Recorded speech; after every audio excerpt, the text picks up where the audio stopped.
왜 사람이 안 하시는 걸 아는데 하나님은 우리가 생각하는 것보다 훨씬 더 많이 사랑하십니다. 요한계시록을 3번에 걸쳐 함께 나누려고 하고 지난주에 첫 번째 설교를 하고 오늘 두 번째 말씀을 나눕니다.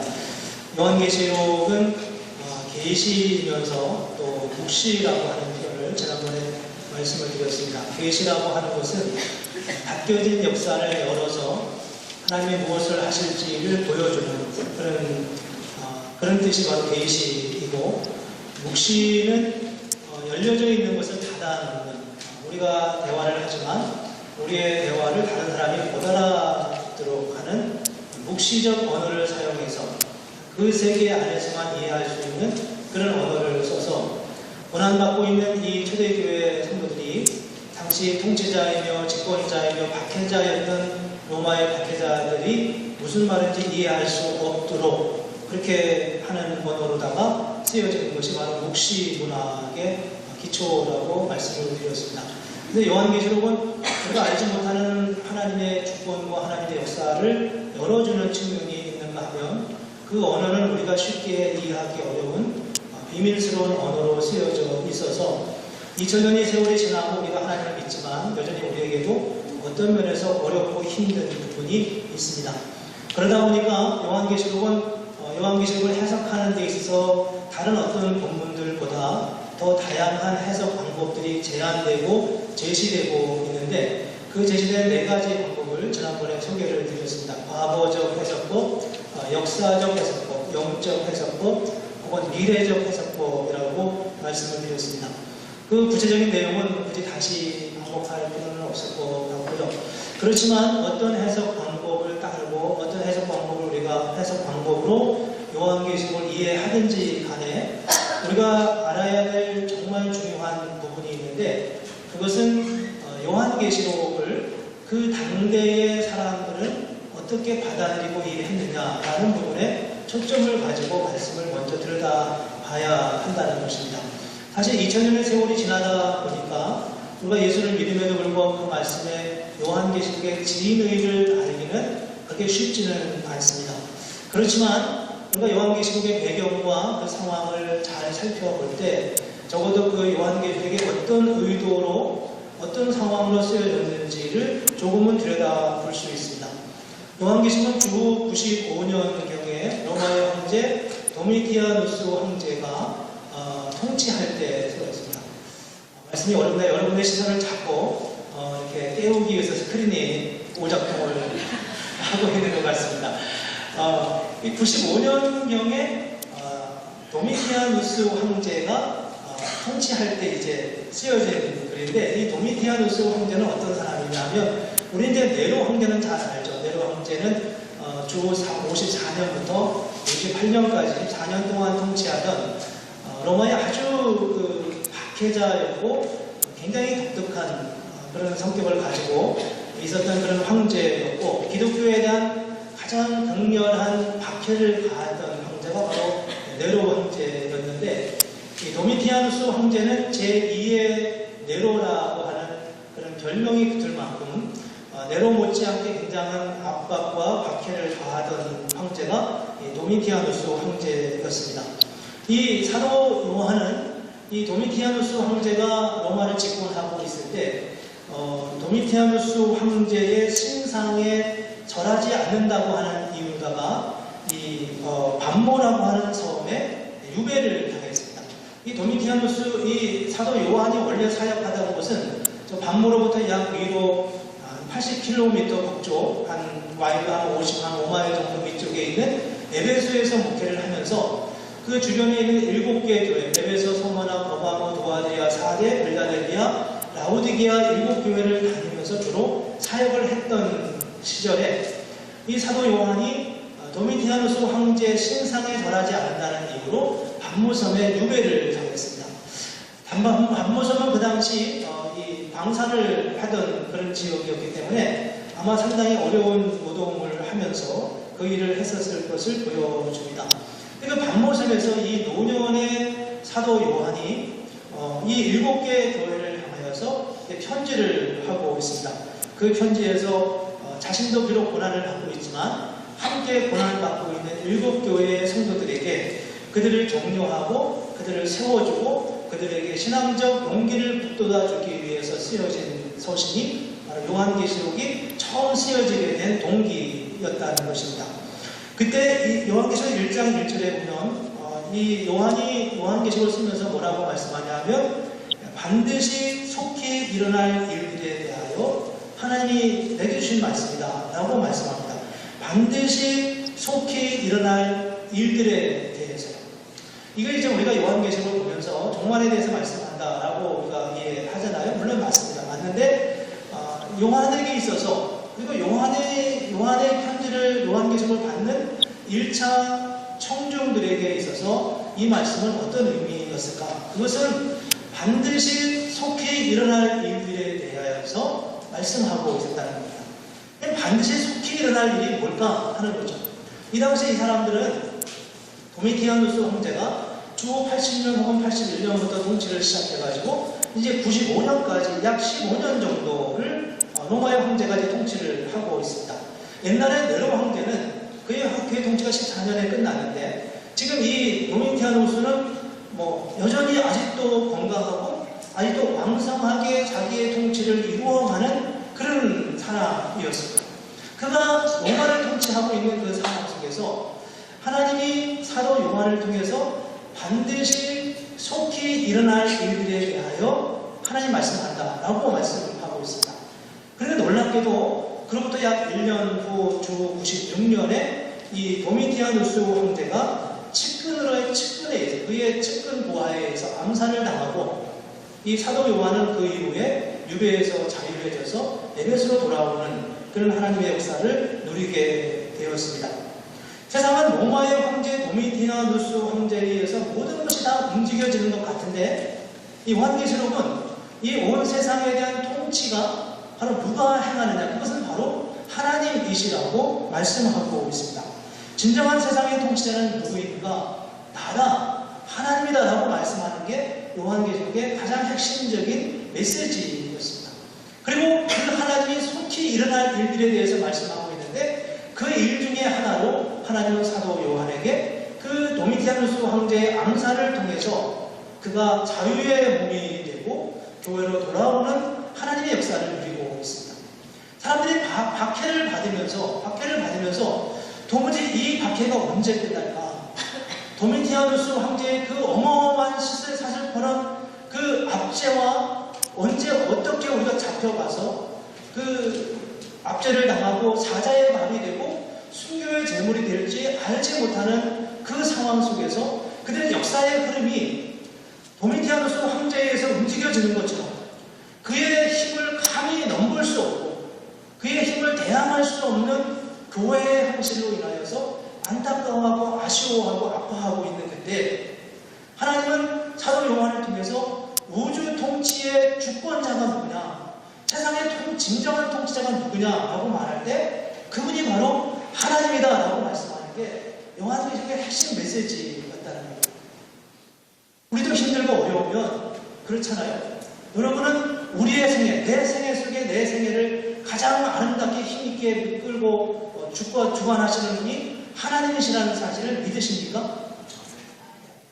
우리가 그 하나님을 믿을 때 하나님의 주권과 역사가 우리 가운데 어떻게 일어나는지를 맛볼 수 있습니다. 오늘 요한계시록은 이제 그런 큰 메시지를 가지고 요한이 하나님으로부터 받은 환상과 말씀들을 가지고 요한계시록을 전하는데 요한계시록은 다음과 같은 패턴으로 만들어져 있습니다. 요한계시록은 굉장히 어렵지만 사실 저기 보이는 3개의 재앙과 7개의 환상으로 이루어져 있습니다. 7 인재앙, 7 나팔재앙, 또 7 대접재앙이 크게 하나님의 진노의 심판이 일어나고요. 그 사이사이에 하나님이 요한에게 보여주는 환상, 새로운 그림, 어떤 스크린을 보듯이 그런 환상을 보여주고 있습니다. 다른 말은 우리가 익숙한데 인이라는 말이 좀 익숙하지 않죠. 인은 도장을 찍는다는 의미이고 이 두루마리를 이렇게 가지고 왔으면 아마도 정확한 그림은 보여주지 않지만 이 두루마리에 7개의 인을 붙여서 이 두루마리를 봉해놨는데 이 두루마리 7인을 하나씩 떼일 때마다 하나님의 진노와 재앙이 그 환상 속에 임하는 것을 보여주고 있습니다.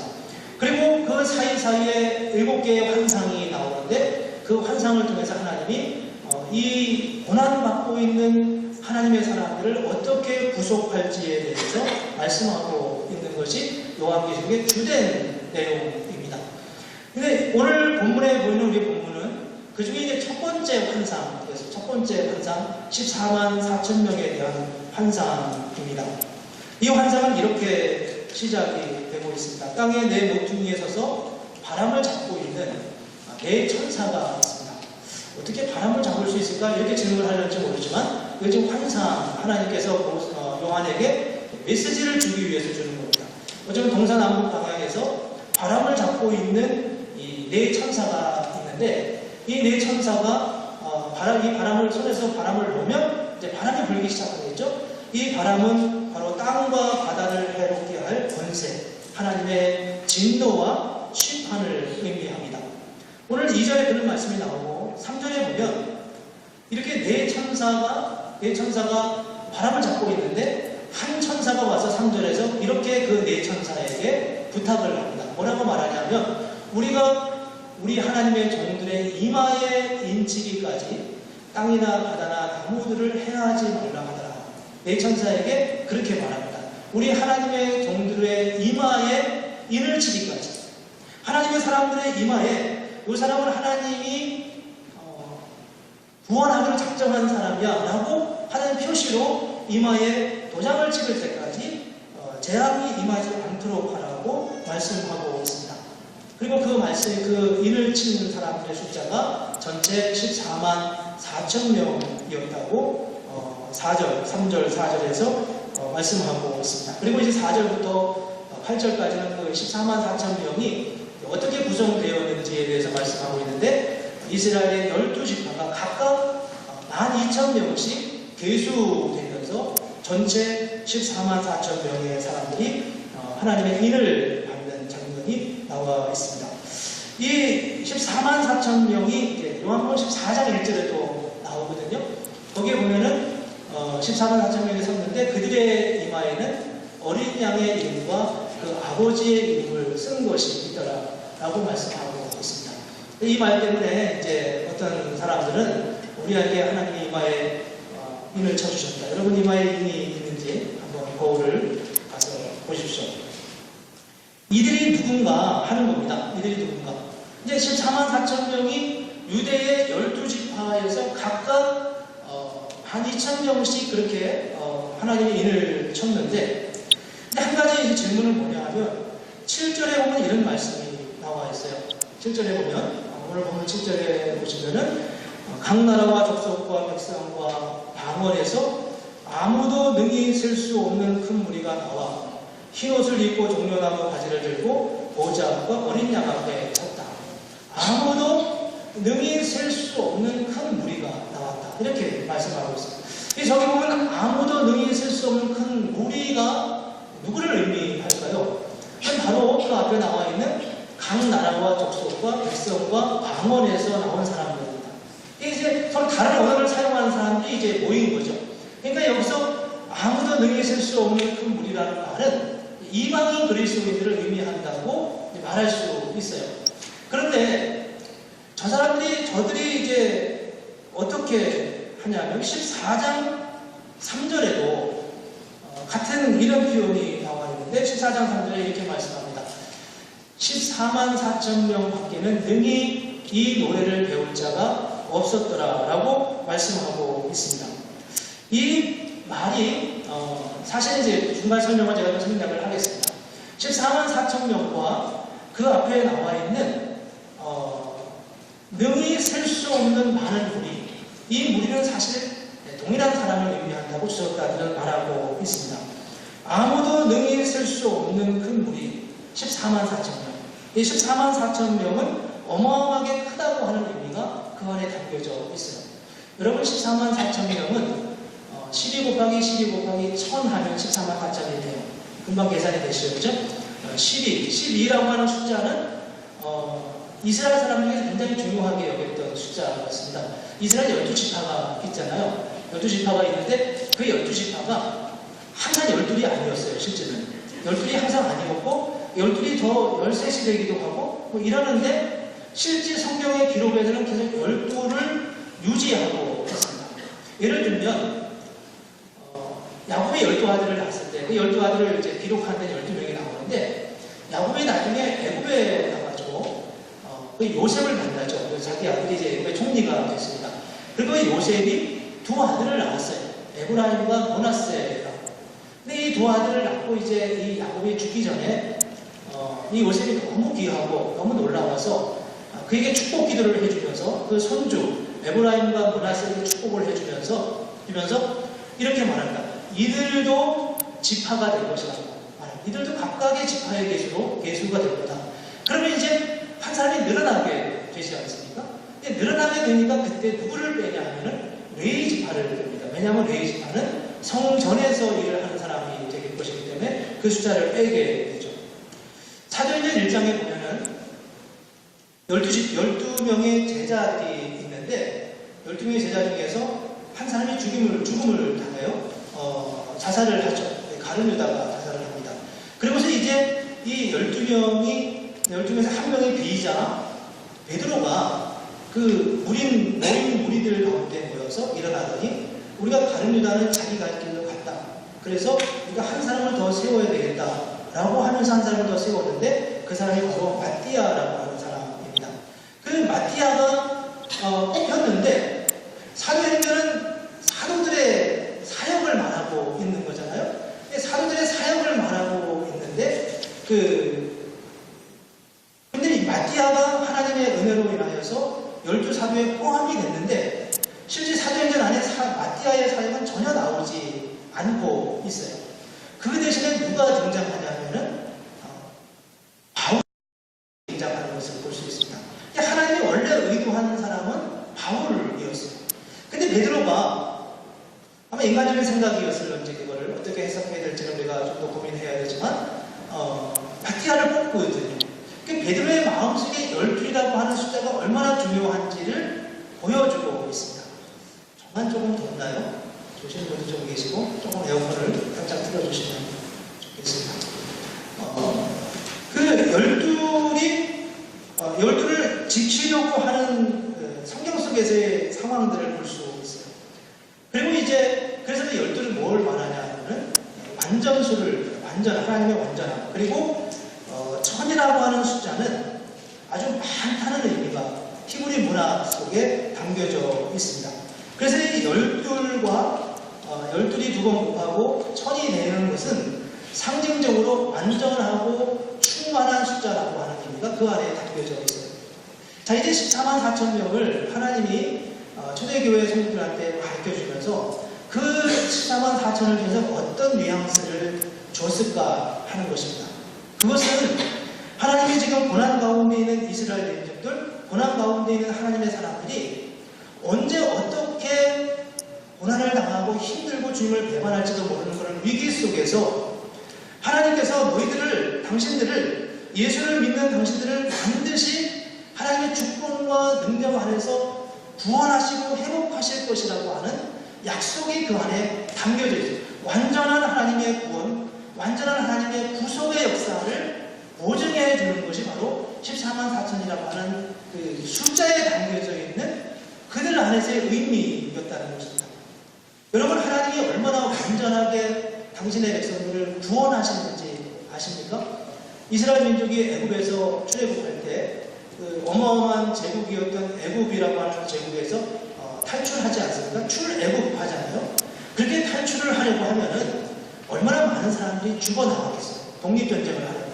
근데 이 출애굽 과정에서 단 한 사람도 죽지 않고 다 온전하게 출애굽하는 장면을 우리 출애굽기에서 볼 수 있습니다. 하나님의 역사가 얼마나 완전한지 모르는 거예요. 제가 늘 이 말씀을 드릴 때마다 늘 출애굽 이야기만 해서 출애굽만 있나 하는 생각을 하실지 모르지만 여러분 에스더에서에 보면은 이 페르시아 천지, 페르시아가 어마어마한 제국을 다스렸는데 페르시아 전 지역에 유대인이라고 이름을 붙인 사람들은 다 하루아침에 죽을 운명에 처해 있었습니다.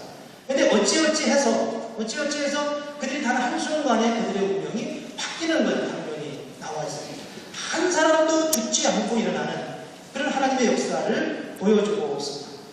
14만 4천 명이라고 하는 말의 의미는 하나님이 구원하기로 작정한 사람들은 어떤 상황, 어떤 형편에도 반드시 구원하신다고 하는 하나님의 주권과 하나님의 약속이 그 안에 담겨져 있는 거예요. 근데 이제 오늘날 몇몇 교회와 또 이제 이단들이 주로 많이 이렇게 하죠. 14만 4천 명의 의미가 뭐냐라고 말할 때 천국은 14만 4천 명까지만 간다 이렇게 말하는. 근데 요즘은 이제 한 교회가 14만 4천 명이 넘는 교회들이 생기지 않습니까? 그래서 이제 이게 해석의 문제가 생기는 거죠. 천국에 갈 사람이 14만 4천 명만 된다는 게 아니라 이 말은 하나님이 당신이 구원하기로 작정한 모든 사람들을 다 구원하신다고 하는 하나님의 약속이 이 안에 담겨져 있습니다. 세상으로부터 이미 너무도 많은 박해를 받고 고난과 고통 가운데 있는 성도들에게 하나님이 이렇게 그들에게 다가가서 말씀하시는 겁니다. 염려하지 마라. 두려워하지 마라. 근심하지 마라. 하나님은 이미 여러분들의 이마에 일을 쳤고 하나님의 사랑으로 확증된 사람들은 누구를 막론하고 하나님이 구체적으로 끝까지 그들을 구원하시고 함께 하실 것이라고 하는 약속을 들려주고 있습니다. 하나님이 우리와 함께 하실 거다 라고 하는 말씀을 믿고 나아가도록 그렇게 우리를 부르시고 인도하시는 하나님의 역사를 볼 수 있습니다. 그래서 오늘 7장 10절에 보면 이렇게 말씀하잖아요. 각 나라와 족속과 백성과 방언에서 아무도 능히 설 수 없는 큰 무리가 여호와께 나와 주님을 찬양하는 장면이 나와 있습니다. 이것이 바로 요한계시록에서 보여주고자 하는 가장 중요한 메시지였어요. 그리고 그들이 하나님을 찬양합니다. 우리가 앞서 아까 찬양했던 것처럼 구원하심이 보좌에 앉으신 우리 하나님과 그의 어린 양에게 있다 라고 이들이 하나님을 찬양하면서 노래하고 있는데 이때 그 소리를 듣던 천사들이 나와서 다시 이렇게 말합니다. 아멘. 찬송과 영광과 지혜와 감사와 존귀와 권능과 힘이 우리 하나님께 세세토록 있을지어다. 아멘. 이러면서 하나님을 찬양하고 있습니다. 이 구원받은 하나님의 사람들이 찬양하자 천사들이 함께 아멘 하면서 그렇습니다. 하나님 정말 하나님은 위대하신 분이시며 우리를 구원하시는 분이시라고 하는 그런 믿음의 고백으로 하나님 옆에 나아가고 있어요. 그러면 이제 이것은 지금 환상이잖아요. 환상이고 그 환상을 통해서 당신의 백성들을 구원하신다고 하는 약속인데 구체적으로 어떻게 그들을 구원하시냐 하는 것입니다. 오늘 15절에 보면은 이런 말씀이 있습니다. 그러므로 그들이 하나님의 보좌 앞에 있고 또 그의 성전에서 밤낮 하나님을 섬기며 보좌에 앉으신 이가 그들 위해 장막을 치셨다라고 해요. 장막을 쳤다. 장막은 우리를 외부의 비로부터 보호해주는 그런 역할을 하지 않습니까? 여기서 장막은 이스라엘 민족이 하나님을 섬길 때 믿었던 성막을 상징한다고 보여져요. 하나님의 구원의 역사, 하나님의 은혜의 역사를 표시해주고 있습니다. 그리고 그 하나님은 구체적으로 어떻게 이들을 구원하시냐 하면 이렇게 16절에서 말씀합니다. 그들이 다시는 줄이지도 아니하며 목마르지도 아니하고 해나 아무 뜨거운 기운에 상하지도 아니하리라. 이스라엘 민족이 광야를 거쳐갈 때 그들은 하루하루가 힘에 겪고 어려운 삶을 살아갈 수 있었어요. 그렇지만 하나님은 그들에게 단 하루도 줄이지 않게 하시고 목마르지 않게 하셨습니다. 뜨거운 태양이 비치면 구름 기둥을 펼쳐주셨고 또 밤에 추위가 있으면 하나님이 불기둥으로 그들을 지키셔서 어떤 것도 그들을 상하지 않게 하고 해하지 않도록 하신다고 말씀하셨습니다. 이런 말씀을 드리면 성경을 하면 그런 질문을 하실 때가 있어요. 하나님의 은혜가 있긴 한데 늘 그냥 아슬아슬한 상황에서 구원하는 것만 구원이냐는 좀 넉넉했으면 좋겠다. 그렇게 말하죠. 마지막 17절에 이런 약속이 담겨져 있습니다. 이는 보좌에 앉아계신 어린 양이 그들의 목자가 되사 생명수 샘으로 인도하시고 하나님이 그들의 눈에서 모든 눈물을 씻어주실 것이라고 말씀하고 있습니다. 상처받은 영혼들에게 하나님이 함께 하시고 어떻게 함께 하시는지를 보여주는 하나님의 약속의 말씀입니다. 우리가 이 말씀을 보면서 어떻게 하나님 앞에 나아가야 하겠습니까? 하나님은 이 말씀을 위해 우리에게 몇 가지 약속을 주십니다. 첫째는 하나님은 우리를 끝까지 지키신다는 것. 그러므로 두려워하지 말라고 말씀하고 있어요. 여러분 14만 4천 명을 구원하시는 그 의미가 완전하고 충만한 수라고 말씀했잖아요. 하나님은 우리를 어떻게 구원하시는가?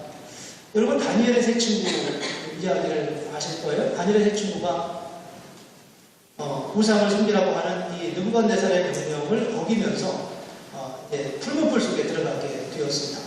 풀무불 속에 들어가는데 이때 따라 이 느부갓네살 왕을 너무 진노케 해서 풀무불 용광로 속에 들어가야 되는데 그 용광로가 평소보다 7배나 더 뜨겁게 하라고 하나님이 느부갓네살이 말하고 있습니다.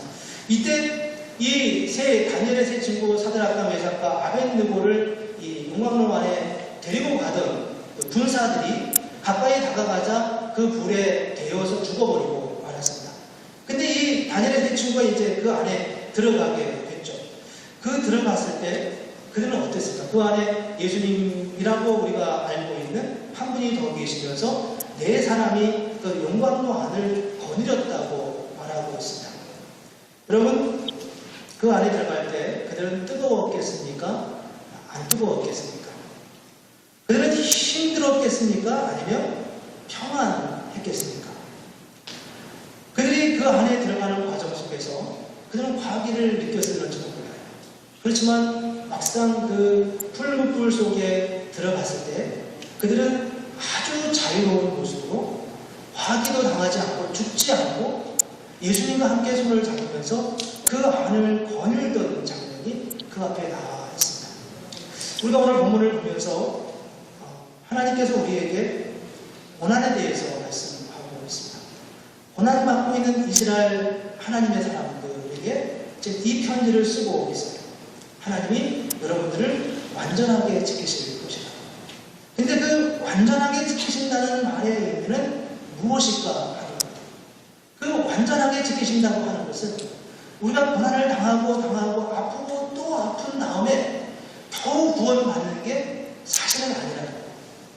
요한계시록을 해석하는 두 가지 큰 흐름이 있는데 그게 뭐냐면 7년 대환란을 겪고서 구원받는다고 주장하는 사람이 있고 7년 대환란이 있기 전에 구원받는다고 하는 사람도 있습니다. 이게 왜 두 가지로 나누어지냐면 후자의 해석은 이런 해석입니다. 하나님은 우리에게 고난당하지 않게 하신다. 하나님은 우리를 고난으로 몰아가지 않으신다.